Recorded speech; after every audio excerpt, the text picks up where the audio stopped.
Hey everyone, welcome back. This is your weekly spot for more about living in the Inland Empire, plus news about real estate and mortgages, and what all these headlines actually mean for you. And today's update is all about two big themes: why homeownership is still a powerful wealth building tool, and what the current market is telling us about timing and opportunity. All the numbers today are from the latest national data set, so no guesses, just real stats. Homeownership versus renting, the wealth gap. Let's start with the long game, owning versus renting over time. This slide shows the cumulative financial impact of owning versus renting for people who started in different years, say 2006, 2015, 2019, and 2022. In every single case, the homeowners pull ahead financially over time, while renters fall further behind.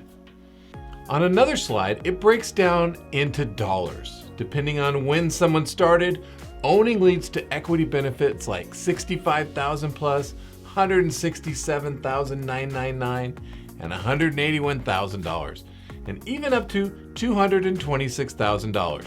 While the renting side shows cumulative costs as deep as $73,000, $117,000, $169, and minus $268.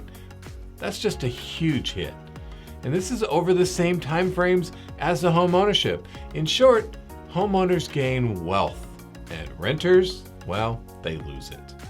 The next question is, okay, but can people even afford to buy right now? Affordability for home buyers has reached a 3-year high, according to Zillow. So it's not cheap, but it's better than it's been in recent years. A recent survey asked tenants if they have plans to become homeowners in the future, and 32.3% said yes within the next 2 years. 25.4% said, well, they're not really sure, and 14.8% said no. So even with higher prices and rates than a few years ago, a big chunk of renters are still optimistic about buying. Mark Fleming, the chief economist at First American, sums it up nicely. He says affordability should continue to improve, and that will allow more households to unlock the home ownership door and start the equity building journey that turns a house into a wealth generating asset. So, how fast are homes selling?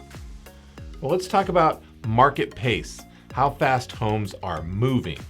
And if you look at median days on the market each October from 2017 through 2025, we'll see back in 2017 it was 68 days. 2018 and 2019 at 64, then we sped up 51 days in 2020 and super fast in 2021.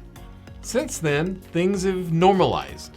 50 days in 2022 and 2023, 57 in 24, and 63 days in 2025.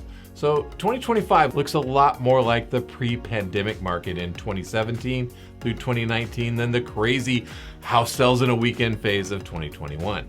And if your home isn't gone in 3 days, that doesn't mean it's broken. It means the market's acting more normal again. If you look at the percentage of listings with price cuts each October, in 2017 it was 18.4%, then 21.7% in 2018, 17.3% in 2019, and things dipped to 10.5% in 2020 and 10.9% in 2021. And that was a big frenzy back then. More recently, price cuts climbed. 21.5% in 22, 18.6% in 23, 18.9% in 24, and 20.2% in 25. This slide even labels it clearly.